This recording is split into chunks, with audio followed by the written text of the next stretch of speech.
sekarang mungkin lagi ada di fase dimana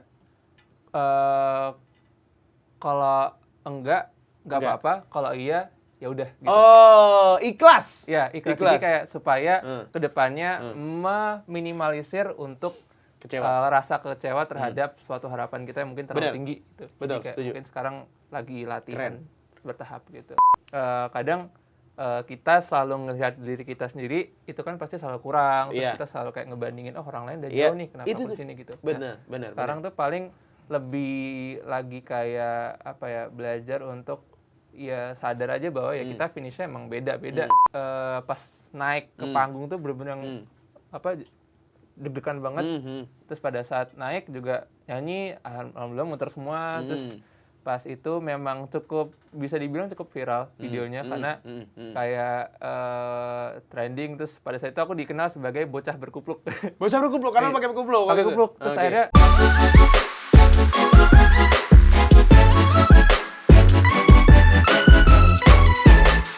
tapi emang itu pertama kali tanpa basic nyanyi banget lah. Gitu. Dari situ baru gurunya bilang ke orang tua, kayaknya anaknya punya bakat di nyanyi gitu. Nah dari situ baru dikenalin musik, tapi awalnya tuh instrumen dulu. Jadi kayak ada nyobain drum, nyobain bass gitu. Jadi emang semuanya mencoba. Akhirnya baru musik dinyanyi itu dari situ awal banget. Gitu. Nah setelah itu, abis itu les vokal, sempat terus ikut lomba-lomba. Habis itu pertama kali itu sebenarnya ada namanya Indonesia Mencari Bakat dulu. Oh, IMB, IMB benar. Nah itu izin menggunakan bangunan. Yes. Bukan itu IMB benar itu IMB ya. Itu 2014. Nah itu pertama kali ikut lomba yang ditayangin di stasiun TV. Gitu. Stasiun TV. Terus itu juga juara, itu dapat 4 besar tuh. Nah dari situ baru. Yang season berapa? Waduh aku lupa lagi. Barengnya sama siapa aja? Belda. Bukan. Itu jauh. Rumingkang. Itu sebelum itu banget. Jadi aku tuh satu sebelum terakhir kan sekarang. Sandrina. Setelah itu. Oh, setelah Sandrina. Kalau ada tahu ke Risma Wanda. Jadi yang dia biola. Biola satu itu. JP Millennials nggak ya sebelumnya juga ya? Setelah itu. Oke.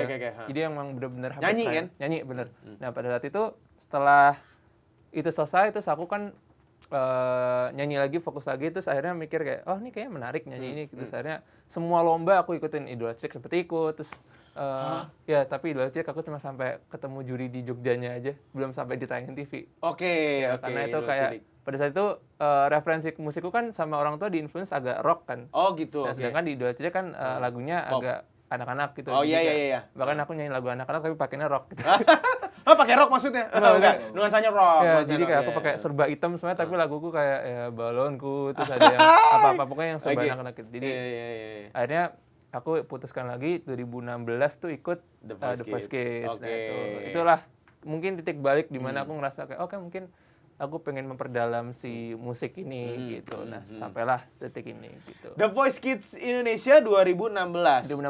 Itu kan berarti fase kehidupan yang udah dilalui lah sama Nuka. Sesuai dengan tema kita kali ini, kita ngomongin soal fase kehidupan. Sambil kita kulik-kulik nih, fase kehidupan Nuka ini seperti apa. Jadi di 2016 itu umur berapa? 2016 harusnya 14 ya. 14 ya, The Voice Kids. Apa yang Nuka rasain pas The Voice Kids Indonesia? Apakah beda sama ajang-ajang pencarian bakat yang udah 2 ikutan ya kan? Benar-benar. Sedikit beda kayaknya. Karena kan pada saat itu memang khusus penyanyi semua ya. Karena yang sebelumnya kan kita all talent kan. Benar. Nyanyi semua, terus akhirnya aku... kalau Idola Cilik bukan nyanyi doang juga? Iya, cuman aku kan belum sampai tahap yang jauh. Iya benar, iya. Nggak tahu rasanya gimana kan. Nah, si The Voice Kids ini sampai benar-benar masuk TV, sampai bahkan audisi pertama tuh langsung ketemu juri artis tuh. Iya. Nah, itu benar-benar ngerasain kayak pas naik ke panggung tuh benar-benar yang deg-degan banget. Terus pada saat naik juga nyanyi, alhamdulillah muter semua. Terus pas itu memang bisa dibilang cukup viral videonya karena kayak trending. Terus pada saat itu aku dikenal sebagai bocah berkupluk. Bocah berkupluk karena pakai kupluk. Pakai kupluk. Terus akhirnya beberapa tahap itu aku selalu pakai kupluk. Terus akhirnya diminta sama Kak Tulus waktu itu. Pas lah kupluk bosen gitu. Oke, aku lepas gitu. Itu pas lagi tayang atau off air? Yang apa tuh? Pas lagi off air. Jadi kayak pas lagi latihan gitu kayak supaya stylenya nggak terlalu terpaku, jadi kayak udah pas lah. Iya. The Beanie Kids ya. Waktu itu ya. Pakai itu ya. Dan ini kan akhirnya setelah The Voice Kids Indonesia runner up anyway, runner up. terus kemudian juga Indonesian Idol musim ke-10 dan sampai sekarang. Ini fase-fase yang udah dilewatin sama Nuka dari kecil karena banyak ini privilege, maksudnya banyak orang yang pengen mimpinya kayak Nuka yang dari kecil bisa ada jalan untuk ikut lomba dan segala macam akhirnya sampai ke Idol. Men gila, angkatan gue dulu apalagi Idol angkatannya Kunto Aji itu gue tuh SMS gitu segala macam. Maksudnya mimpi semua orang gitu kan. Akhirnya Nuka udah nyanyi, main film, series dan segala macam. Kalau sekarang 2025 ini saat ini podcast ini lagi 2025 ya. Kita Desember nih. Udah Desember ya. Mungkin nontonnya udah 2026 mungkin ada juga yang nontonnya. Apa fase yang lagi dialami, lagi dihadapi, lagi statusnya Nuka sekarang apa? Growth, masih growth atau survival atau lagi healing atau apa? Karena kalau ngomongin fase kehidupan Nuka tuh udah hampir banyak yang dilakuin dan mimpi semua orang gitu. Dan nggak ketebak, hidup kan nggak ketebak, kayak bisa sampai sini gitu. Fase sekarang lagi fase apa? Fase kehidupan apa? Apa ya? Mungkin bisa dibilang lagi bertumbuh juga Growth, masih ya, pasti. ya. Terus juga satu sisi lebih kayak pengen ngulik diri sendiri lebih jauh. Oke. Itu juga salah satunya. Dan juga berarti sekarang 23 kan? 23. 2 tahun lagi quarter life crisis. Tapi nggak semua orang, nggak semua orang. Oh, sekarang mungkin lagi ada di fase dimana kalau enggak apa-apa, kalau iya ya udah gitu. Oh, ikhlas. Ya, ikhlas. Jadi kayak supaya kedepannya meminimalisir untuk rasa kecewa terhadap suatu harapan kita yang mungkin terlalu tinggi. Gitu. Betul, kayak setuju. mungkin sekarang lagi latihan bertahap gitu. Keren. Emang tadinya gimana? Tadinya belum bisa menerima kenyataan dan sebelumnya mungkin lebih kayak ini ya, kayak aku selalu berharap tinggi itu selalu coba ngasih 100% meskipun itu bagus ya. Cuman maksudnya kadang aku selalu merasa kalau misalkan aku nggak menjalankan sesuai yang aku mau itu fail gitu. Padahal nggak juga. Nggak juga, iya. Padahal kan maksudnya kayak mungkin ada jalan yang lainnya. Ada plan A, plan B. Jadi sekarang tuh lebih kayak oke, aku plan A-nya ini tapi aku tetap buat plan B, plan C gitu. Jadi supaya semua tetap sejalan, meskipun jalannya beda, cuman garis finishnya tetap sama. Benar, setuju. Karena kadang-kadang masalah hidup manusia dari manusianya sendiri kan. Benar. Kemarin gue juga baca quotes tuh di dunia ini yang makhluk hidup yang terburu-buru cuma manusia. Semua makhluk hidup di dunia ini nggak ada yang buru-buru, kita doang. Dan itu kan juga kita yang nyiptain juga kan. Benar. Sedap ngomongin kehidupan, bro. Keren, bro. Gokil. Tapi apa ya?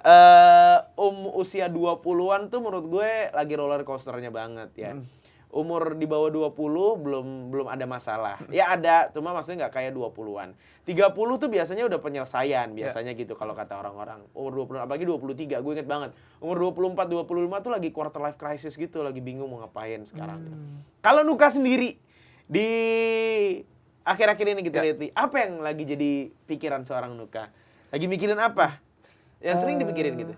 Kayak, ini kan sebenarnya aku habis ngeluarin album ya. Yes. Jadi terkadang setelah aku mengeluarkan karya atau melakukan sesuatu tuh aku selalu berpikir kayak apa yang harus aku lakukan selanjutnya. Maksudnya itu dalam artian untuk nge-build masa depan juga iya, tapi untuk diri aku sendiri juga apa yang harus di-upgrade lah kasarnya gitu. Karena kan kadang kita selalu ngelihat diri kita sendiri itu kan pasti selalu kurang, terus kita selalu kayak ngebandingin orang lain udah jauh nih, kenapa aku di sini gitu. Benar. Sekarang tuh paling lebih lagi kayak apa ya, belajar untuk ya sadar aja bahwa ya kita finishnya emang beda-beda dan setiap hal meskipun proses yang kita jalani itu kayak terasa mandek atau nggak panjang itu namanya tetap proses gitu. Jadi ya mungkin kayak sekarang lebih ke menjalaninya hari demi hari sih paling. Jadi kayak aku kurang mengurangi untuk mengkhawatirkan masa depan tapi tetap aware aja. Be present ya, be present.